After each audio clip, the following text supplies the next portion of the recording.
Evangelho de Jesus em João, capítulo de número 19, versículo de número 28. Depois disso, sabendo Jesus que todas as coisas já estavam terminadas, para que pudesse se cumprir a Escritura, disse: tenho sede. Ora, estava ali um vaso cheio de vinagre, e embeberam uma esponja de vinagre, e pondo-a sobre um ísopo, a colocaram na sua boca. Quando Jesus tomou o vinagre, disse: está consumado. E ele, inclinando a cabeça, entregou o Espírito. Meus irmãos, podemos assentar? Quero aqui, primeiramente, agradecer a Deus por essa oportunidade, a qual Ele me concede de aqui estar. Dizer a Deus que sou grato a Ele por todas as oportunidades a qual Ele me tem concedido. Deus tem sido bom conosco. Quero agradecer também ao irmão Rui pelo convite. Deus abençoe. Pastor André, um prazer reencontrá-lo. Pastor que me dirigiu por cerca de 3 anos, como ele mesmo disse. Pastor abençoado. E estou aqui tendo esta oportunidade de estar ministrando em uma igreja a qual ele está dirigindo. A irmã Zileide também, que está ali. Deus abençoe. É a 3ª vez que eu retorno aqui. Com toda certeza, um motivo de muita felicidade. Meus irmãos, prometo não demorar, serei rápido. Porém, uma mensagem que eu quero que vocês prestem atenção. Uma mensagem que não é difícil de entender, afinal vocês conhecem, afinal vocês já têm uma certa sabedoria acerca disso, e eu prometo ser rápido. Sabemos que no início da humanidade, quando Deus cria o homem, cria também a mulher, nós sabemos que Deus vai dar certas direções a Adão e também a certas direções a Eva. O interessante é que Deus dá uma liberdade imensa e enorme para eles. A liberdade de poderem ali comer, de poderem cuidar de todo o jardim do Éden. Porém, Deus dá um limite para essa liberdade. A verdade é que liberdade tem limite, porém, libertinagem é diferente. E Deus dá liberdade para que eles tenham um limite. E o limite era: vocês só não vão comer da árvore que está no centro, que é a árvore do conhecimento do bem e do mal. Deus dá uma liberdade e também dá um limite para esta liberdade. O mundo hoje aí fora libera uma libertinagem, tanto para os jovens quanto para todas as pessoas, que é uma liberdade falsa, onde as pessoas fingem ou acham que estão vivendo na liberdade, mas na verdade estão tendo um ato libertinoso, um ato vergonhoso para quem está vendo do lado de fora. Mas Deus dá um limite para que a humanidade se inicie. Porém, Adão, porém Eva vão cometer um erro, vão cair. A gente conhece e sabe a história. Quando eles caem, eles têm a morte espiritual, e com isso o texto vai dizer que Deus vai até ele. Deus tinha sempre um encontro com Adão e com Eva aos fins de tarde. A verdade é que Deus novamente vai cumprir com aquilo que ele sempre fazia desde o início. Deus vai descer até o jardim para encontrar os dois. Quando Deus chega até lá, Deus sabe onde ele está, óbvio, Deus é onipotente, onipresente e onisciente. Porém, Adão, agora tendo dentro de si o pecado, tendo dentro de si a sua dignidade descoberta, ele vai se esconder de Deus, juntamente com Eva. Deus vai perguntar: Adão, aonde tu estás? Adão depois aparece e diz que está com vergonha porque estava nu. E a primeira coisa que o pecado faz é tirar de nós a dignidade, é tirar de nós aquilo que nós temos como dignidade, onde uma pessoa é limpa e agora se torna suja, uma pessoa que era inocente se torna uma pessoa que tem uma mente corrompida, uma pessoa que não sabia o que era estar nu, não sabia o que era estar sem vestes, mas o pecado faz isso com a gente, deixa a gente despido, nu, feio, vazio, e é isso que acontece no início da humanidade. O interessante é que Deus pergunta para ele: como você sabe que você está nu? Adão comete um pecado e de cara já acontece a primeira coisa. E o tema que eu trago como para essa mensagem, seria o resgate. Porque no jardim o homem perde 3 coisas. E a primeira a qual eu estou citando é a dignidade, quando ele descobre que está nu.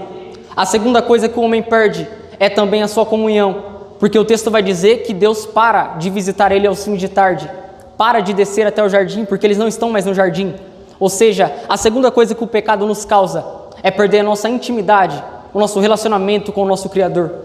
Adão perde aquilo que ele tinha de mais valoroso com Deus.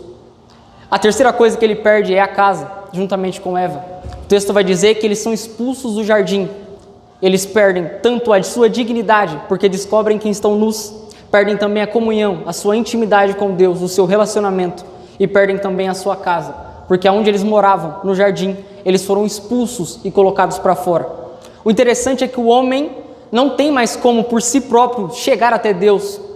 Isso, quando nós estudamos teologia, sabemos que isso se chama depravação total, aonde o homem está totalmente longe, totalmente por si só ele não consegue se achegar a Deus, não tem forças, não tem nem vontade porque está destinado ao pecado. O homem agora entra em um estado de destruição atrás de destruição. E nenhum homem na história seria capaz de transformar esse cenário. Nenhum homem na história seria capaz de tirar você de onde você estava um dia e te colocar aqui dentro. Nenhum homem seria capaz de transformar uma mente suja em uma mente limpa e vestes limpas. Mas a verdade é que a Bíblia vai dizer que surge um homem, e esse homem também é Deus, Jesus de Nazaré. E é sobre ele que eu quero falar aqui hoje. A verdade é que Jesus vem à terra, o Deus, Filho, em forma de homem, o Verbo de João 1, encarnado. Jesus aparece e desde o início ele tem um propósito. E desde as suas primeiras pregações até as suas últimas, Jesus sempre vai deixar claro o objetivo dele na terra. A verdade é que Jesus não veio somente para fazer milagre, somente para trazer cura, somente para trazer libertação, mas Jesus veio para resgatar essas três coisas que nós perdemos. Tanto a nossa dignidade suja e manchada pelo pecado, como também a comunhão que estava perdida e agora nós temos a oportunidade de nos achegarmos a Deus. E também a casa que um dia Ele vai voltar para nos dar. Mas o interessante é que Jesus é o único mediador entre Deus e os homens. O mundo lá fora pode pregar e falar acerca de diversos homens, talvez diversas religiões, mas a verdade é que o sentido de religião significa religar o homem a Deus. E ninguém, nenhum Deus, nem Buda, nem nenhum dos espíritas e nenhuma religião é capaz de trazer o homem de volta a Deus. O único capaz de trazer nós de volta à intimidade, ao relacionamento, é Jesus Cristo de Nazaré. É o sangue de Jesus na cruz que nos deu a oportunidade de novamente nos achegarmos a Deus. Porém, o mundo sempre vai tentar trazer coisas novas. A frase mais famosa que eles dizem é: todos os caminhos levam a Deus. Mas sabemos que Jesus vai dizer que Ele é o único caminho, a única verdade, e é o único que produz vida, porque Ele é a própria vida. Meus irmãos, sabemos que em todos os momentos, Jesus vai deixar bem claro que Ele morreria para que muitos fossem salvos. E ao mesmo tempo que Ele diz isso, Ele diz que a sua morte seria uma morte de cruz. E o interessante é que a cruz e o sepulcro vazio é onde está fundamentada toda a nossa fé. Porque se a gente dizer que não crê na cruz e não crê no sepulcro vazio, a gente vai dizer como Paulo: seria vã a nossa pregação, seria vã a nossa fé. Ou seja, aonde está o nosso pensamento, o nosso fundamento de fé está centralizado na cruz e centralizado também no sepulcro vazio. Porque todos os deuses das outras religiões morreram e estão enterrados, e hoje a gente encontra vestígios mortais. Mas Jesus de Nazaré, se você ir no sepulcro dele, vai estar escrito: aqui não está, porque no terceiro dia ele ressuscitou. A verdade é que o nosso Jesus é diferente dos outros das outras religiões. Além de nos religar a Deus, ele também não está mais no sepulcro, porque o sepulcro está vazio. E eu não sei se você é grato a isso, mas se fosse você, eu já começava a levantar a sua mão e dar glória a Deus, porque hoje você está aqui, graças ao sacrifício do Calvário. Meus irmãos, a cruz também não foi inesperada para Jesus. Jesus não foi informado de última hora por seu Pai, por Deus, de que ele morreria a morte de cruz. Jesus já sabia, textos bíblicos vão dizer que antes da fundação do mundo, a morte de cruz já estava certa, já tinha acontecido. Jesus veio sabendo do que passaria, sabendo do que aconteceria. Jesus a todo momento tinha noção perfeita do que ele faria. Ele sabia a missão a qual estava cumprindo. E o interessante é que Atos 22, 23 vai dizer isso, 1 Pedro 1, do 18 ao 20, e Apocalipse 13, 8 também vai dizer. Jesus sempre deixou claro a sua missão. Então, sabendo disso, Satanás, percebendo desde o início que o menino que nasceu era diferente, que o cenário mudou quando o menino nasceu em Belém, Satanás, desde que Jesus nasceu, investiu pesado para tentar matar Jesus antes dele chegar até a cruz, antes de Jesus chegar até o local onde traria salvação à humanidade. Quando Jesus ainda era apenas um bebê, apenas uma criança, Satanás vai investir no coração de Herodes para que Herodes sinta agora ódio, inveja, talvez medo de perder o seu cargo de rei, porque os magos vão dizer que viram um menino e que esse menino viria para guiar o povo de Israel. Então Herodes, com medo de perder o seu reinado, fala: não, mate todos os meninos de 0 a 2 anos, não deixe viver. Só que o texto mais à frente vai dizer que Herodes morreu, só que o menino Jesus crescia e se fortalecia. Eu vou repetir: Herodes estava morto, mas o menino Jesus crescia e se fortalecia. Desde pequeno Jesus já sofria coisas, mas ao mesmo tempo que Jesus sofria, o Pai estava o guardando, porque um dia Ele estaria na cruz, salvando eu e salvando também a sua vida, salvando a sua casa, salvando pessoas que estão lá fora. É isso que é a graça de Deus na terra, habitando entre nós. Meus irmãos, Satanás também, durante todo o período, quando Jesus inicia o seu ministério, em uma das suas primeiras pregações, aonde ele estava em Nazaré, ele começa a ministrar, e o interessante é que Satanás vai investir no coração de líderes religiosos, para que pudessem acabar com Jesus, acusar Jesus. Líderes religiosos a qual eu falo seriam os escribas, fariseus, saduceus, aqueles a qual eram os líderes da época. Hoje a gente tem os líderes eclesiásticos, era como se fosse antigamente. A verdade é que estes homens vão ser usados por Satanás para trazer ódio no coração deles e tentarem acabar com Jesus antes do tempo. Mas o interessante é que em nenhum dos momentos Jesus se deixou levar pela acusação deles. Em nenhum dos momentos Jesus se perdeu por conta de sentir medo ou se sentir apavorado por aquelas coisas que eles diziam. E o interessante é que os fariseus sentiam inveja de Jesus. E por isso eles expulsaram Jesus de Nazaré, com inveja da mensagem, da grande sabedoria que Jesus pregava. Jesus era diferente, suas ministrações não eram comuns, suas ministrações traziam libertação às pessoas. Aonde ele passava tinha cura, tinha libertação, tinha salvação, pessoas eram transformadas. Então quem estava vendo de fora, Satanás enchia o coração dele dizendo: esse daí é melhor que você, esse daí prega diferente de você. Então esses homens sentiam inveja, ódio de Jesus. E de todo o tempo eles proclamavam mentiras contra Jesus, dizendo que Jesus blasfemava, dizendo que Jesus estava cometendo pecado, que ele pecava ao curar no sábado. Mas o interessante é que mesmo assim Jesus prosseguia firme no seu propósito. Meus irmãos, mais uma vez Satanás vai investir. Só que agora eu quero adiantar um pouco. Satanás vai investir na sala de Anás e Caifás, no coração e na mente de 2 homens e muito mais gente que ali estava no meio da reunião. E ainda hoje existem muitas salas de Anás e Caifás, onde muitas pessoas se juntam para tentar queimar alguém, se juntam para tentar acabar com o ministério de alguém, se ajuntam para tentar falar mentiras contra alguém. Talvez em algum certo momento da sua vida, pessoas inventaram mentiras para tentar acabar com você. Só que entenda uma coisa, o Jesus que sofreu por tudo isso e foi firme no propósito, é o mesmo que garante palavra. Se você conseguir ficar firme, Ele vai te levar até o final. Ou seja, salas de Anás e Caifás podem existir até hoje, mas o Cristo que também suportou, deixou um espírito dentro de nós que nos encoraja, que nos dá força, e esse espírito também nos dá sabedoria para entender que existem pessoas ruins, mas Deus ainda é capaz de transformá-las e fazê-las pessoas diferentes. Satanás tenta de todas as formas acabar com Jesus antes da cruz, usando pessoas que tinham alto poder religioso, pessoas que tinham status, mas Jesus prosseguia. O interessante é que uma das últimas cartadas de Satanás é quando Satanás investe também nos soldados romanos, não somente para açoitar, cuspir, mas também para zombar de Jesus, também para dizer: você não é o Filho de Deus? Desce na cruz. Você não é o Filho de Deus? Salva-se a si mesmo. Encheu o coração do ladrão da esquerda, para que ele pudesse também proferir essas palavras. Satanás investia firme, pesado, porque ele pensava: uma hora Jesus desce da cruz, uma hora Jesus sai da cruz. Se Satanás não conseguiu matar Jesus no caminho, tentou matar Jesus ainda na cruz, tirar ele da cruz para que ele pudesse descer. Porém, Jesus descendo da cruz seria demonstração de poder. Jesus já demonstrou isso durante todo o seu ministério. Demonstrar poder era comum para Jesus. Então ele não precisava descer da cruz para mostrar poder aos homens e nem mesmo a Satanás.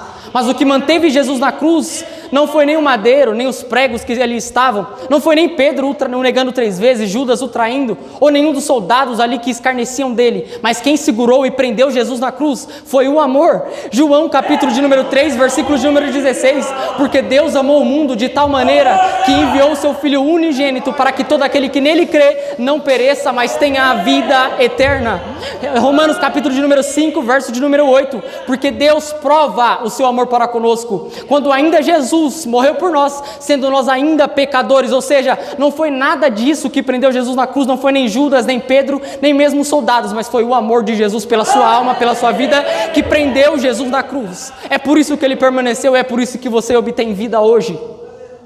Glória a Deus! Meus irmãos, o primeiro ponto que Jesus resgata na cruz, entenda que nós perdemos a nossa dignidade, porque o pecado suja, o pecado traz vergonha, o pecado mostra para nós coisas a qual a gente antes era inocente, e agora passa a ter uma mente suja, uma mente pecaminosa. Estamos destinados ao pecado. Mas o interessante é que uma das primeiras coisas que Jesus resgata na cruz, João capítulo de número 1, 19, vai dizer que Jesus é o Cordeiro de Deus, aquele que tira o pecado do mundo. Ele tirou de nós, eu não sei se você entendeu ainda, mas ele tirou de nós toda a vergonha, tudo aquilo que Satanás podia olhar para a gente e acusar, tudo aquilo que Satanás tinha de cartada para dizer: Senhor, esse daí não presta, esse daí comete isso e aquilo, mas Jesus na cruz tirou o peso. Colossenses 2,14, e ele, havendo riscado a cédula que era contra nós nas nossas ordenanças, tirou-a do meio de nós e cravou ela na cruz do Calvário. Você não tem mais dívida, porque o sangue de Jesus pagou o preço na cruz. Você não tem mais dívida nenhuma. Satanás não tem o direito de acusar, dizer que você é isso e aquilo, porque Jesus disse: não, eu comprei eles com preço de sangue. E eu imagino Jesus na cruz do Calvário, tirando o sangue, descendo, e depois ele chega ao Pai dizendo: Pai, eu não comprei eles com qualquer coisa, mas eu comprei eles com preço de sangue, sangue puro, o sangue puro carmesim, que foi entregue para que você obtivesse vida. Oh, glória! É a graça de Deus.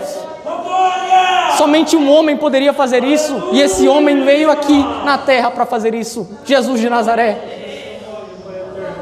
Nenhum de nós era capaz de nos achegarmos a Deus, mas Deus, sendo tão bondoso e sendo amoroso, Ele ainda assim entrega o seu único Filho,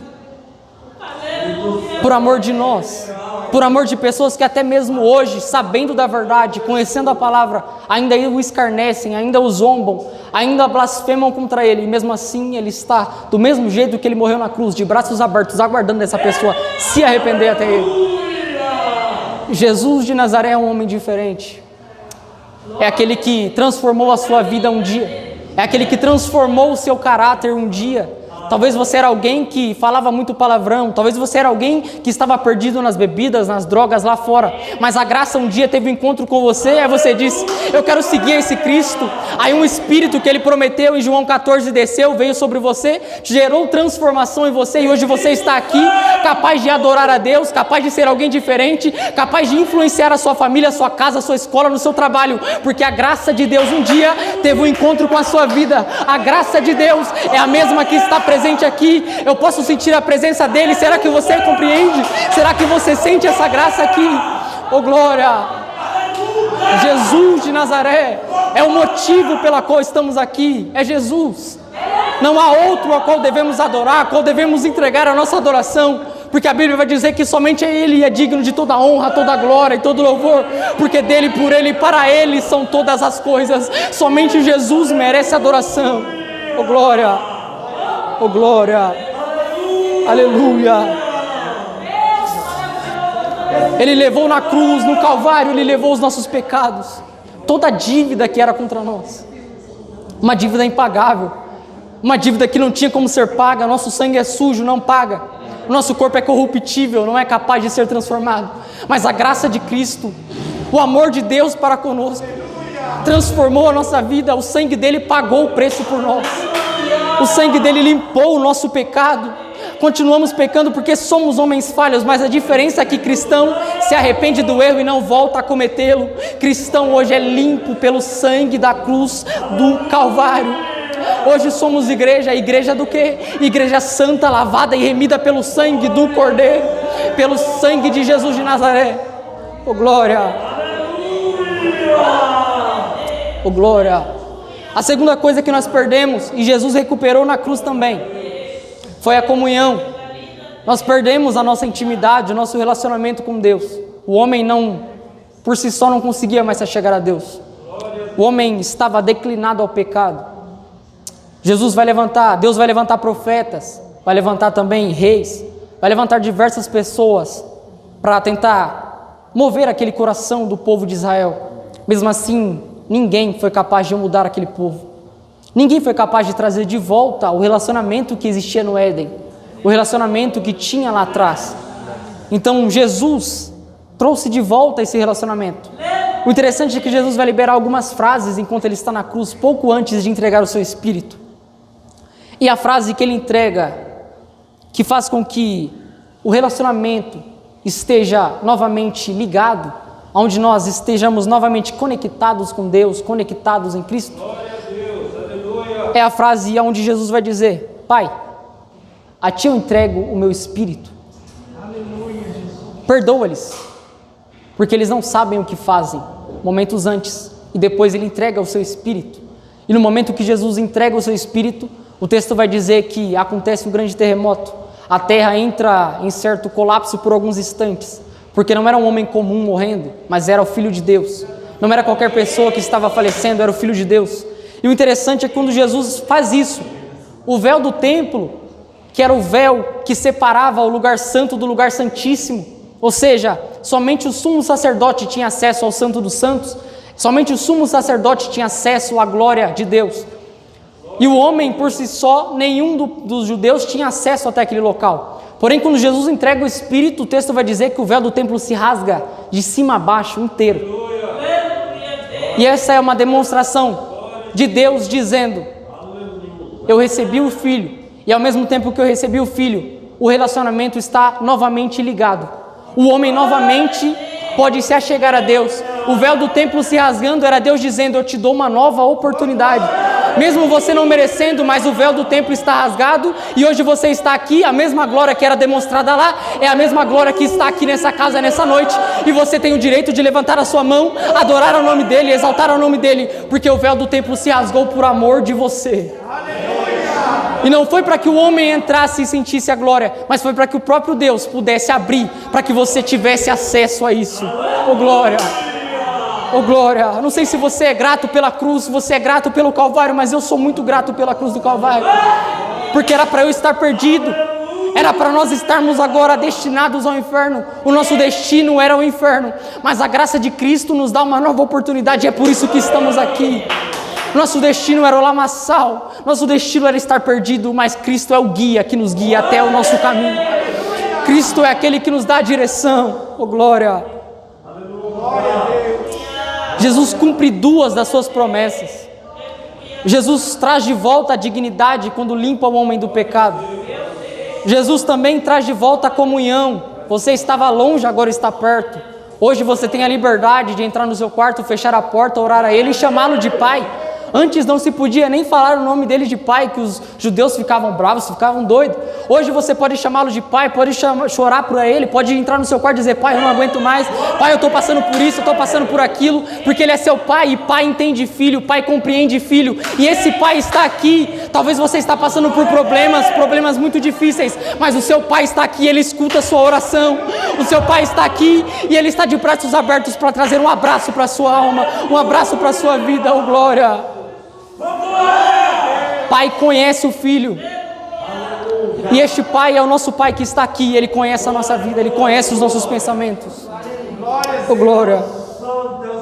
Ele cumpre 2, porém ainda falta uma das coisas que Jesus prometeu.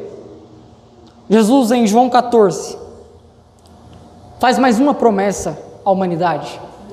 O interessante é que o homem perde a sua casa. Adão e Eva são lançados fora do jardim, estão longe, não tem mais casa, não tem mais moradia fixa, andam perambulando pela terra. Outrora nós no mundo também estávamos sem casa. Nosso único destino era o inferno. Mas em João 14 Jesus novamente deixa uma promessa. Só que essa promessa ainda não se cumpriu. É uma promessa que ainda vai se cumprir. Nós, pentecostais, cremos que a volta de Cristo está mais próxima do que nunca. E essa volta de Jesus é a volta que trará de volta não somente o nosso relacionamento físico com Ele, mas também o interessante é que essa volta de Cristo vai devolver a casa do homem que foi perdida no Éden. Aleluia. João 14 vai dizer, Jesus vai dizer: não se turbe o vosso coração, credes em Deus e também em mim, porque na casa de meu Pai, há muitas moradas. Se não fosse assim, eu teria dito: eu vou subir, vou preparar lugar para vocês e vou voltar para levá-los vocês para lá. Ou seja, onde nós estivermos, onde Jesus estiver, a gente vai estar com Ele. Nós perdemos a nossa casa, mas Jesus Cristo está vindo. E a igreja e o Espírito clamam: Maranata, ora vem Senhor Jesus. Porque a ansiedade da igreja é se encontrar com Cristo, para que nós possamos ter de volta a nossa casa que foi perdida. Nós possamos ter de volta aquilo ao qual nós não tínhamos mais, onde o Éden foi deixado para trás, mas Cristo na cruz trouxe de volta. E um dia Ele vai voltar para devolver a nossa casa, devolver aquilo que nós perdemos, devolver aquilo que nós não tínhamos mais a oportunidade de ter. Coisa ruim são pessoas que infelizmente não têm onde morar. E nós, por um instante, talvez na vida lá fora, nem sabendo de nada, mas não sabíamos e nem tínhamos aonde morar. E hoje as coisas são totalmente diferentes, porque hoje nós somos templo e o próprio Espírito de Deus habita em nós. E a diferença também disso é que hoje nós temos a certeza dentro de nós que um dia, não se sabe o dia, nem a hora, nem o momento, Jesus voltará para dar de volta a casa, para dar de volta a nossa moradia. O louvor vai dizer que o nosso egoísmo, o nosso egocentrismo fez com que a gente perdesse a humildade, perdesse o nosso lar, tirou o jardim de nós. Mas Jesus, com a sua humildade, trouxe de volta o jardim, trouxe de volta a casa, trouxe de volta a nossa moradia. Eu quero pedir para que vocês se coloquem de pé. Um dia você estava sujo no pecado, mas Jesus trouxe de volta a sua dignidade, limpando com o sangue dele na cruz. Um dia você estava desligado de Deus, mas Cristo, através do sacrifício, te religou ao Pai novamente. E hoje você pode chamá-lo de Pai. Você também estava perdido sem casa, mas Jesus prometeu e Ele está vindo trazer a casa de volta. Enquanto isso, eu quero pedir para que vocês façam uma oração agora. Eu falei que Cristo nos deu a oportunidade de novamente chamarmos Deus de Pai, termos um relacionamento com Deus.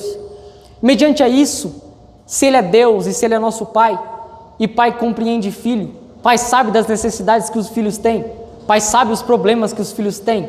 Então eu quero levar você a fazer uma oração agora, uma oração para que Deus visite algo que somente você sabe o que é, somente você sabe a necessidade que você tem nessa área. Talvez se você quiser vir aqui na frente, pode vir, mas tenha liberdade de também poder ficar no seu lugar. Mas entenda e faça essa oração: Pai, se eu sou teu filho, e óbvio que sou, visita essa área da minha vida que eu estou necessitando. Visita a pessoa que eu quero que o Senhor visite, que talvez está enferma, talvez está internada. Nós conhecemos e sabemos do nosso pastor Denilson também, que está em uma situação crítica, está em uma situação ruim. Talvez a sua oração possa ser até ele hoje, para que o Espírito Santo de Deus visite ele agora, traga um abraço àquele coração, para que um dia ele possa novamente estar em cima de um púlpito pregando, dirigindo uma igreja, porque sabemos que Deus é um Deus que não somente liberta, não somente salva, mas também é um Deus de cura. Sabemos que é um Deus que gera transformação em todas as áreas, e eu te levo a fazer essa oração. Oremos comigo. Senhor meu Deus, Senhor meu Pai, estamos aqui diante da Tua presença mais uma vez. Queremos agradecer a Ti por esta oportunidade que o Senhor nos deu de aqui estarmos. Talvez durante todo esse dia foi um dia difícil, onde não conseguimos nos achegarmos a Ti como deveríamos, mas separamos esse tempo para estar na Sua casa, para entregarmos a nossa adoração, nosso louvor a Ti, e ao mesmo tempo ouvir a Tua palavra, Senhor. E nós viemos aqui te pedir para que o Senhor possa visitar as áreas da nossa vida que talvez o Senhor vê que há um problema, que há uma dificuldade, aquilo que nos afasta de Ti, que o Senhor possa entrar com providência nessa área, nos mostrando, para que nós possamos ser transformados pelo Teu Espírito Santo. E também aquelas pessoas que agora estão enfermas, estão internadas, estão passando por problemas e dificuldades, que o Teu Espírito Santo possa agir neste momento na vida delas, que o Teu Espírito Santo possa entrar com providência e mudar o cenário em que elas estão, em qual elas estão passando. E cremos, Senhor, que o Senhor não somente salva, não somente liberta, mas que o Senhor também cura, que o Senhor também faz mudanças extraordinárias, que o Senhor também traz transformações a qual nós homens não acreditamos mais, mas Tu és o Deus que faz o que o homem não acredita mesmo. Tu és o Deus que faz aquilo que é impossível para nós. Tu és o Deus que faz coisas que nós nem imaginamos e nem pensamos. E que, Senhor, aquilo que nossos olhos não viram, que nossos ouvidos não ouviram e que ainda não se chegaram ao nosso coração, que o Senhor possa trazer para que nós possamos ver, trazer para que nós possamos ouvir e trazer para que nós possamos sentir em nosso coração. Que o Senhor possa nos visitar, nos levar em paz para nossas casas, nos guardar e nos proteger com a Sua bendita mão. E assim nós Te pedimos e Te agradecemos. Em nome do Pai, em nome do Filho e também em nome do Espírito Santo, eu agradeço a minha oportunidade. Em nome de Jesus.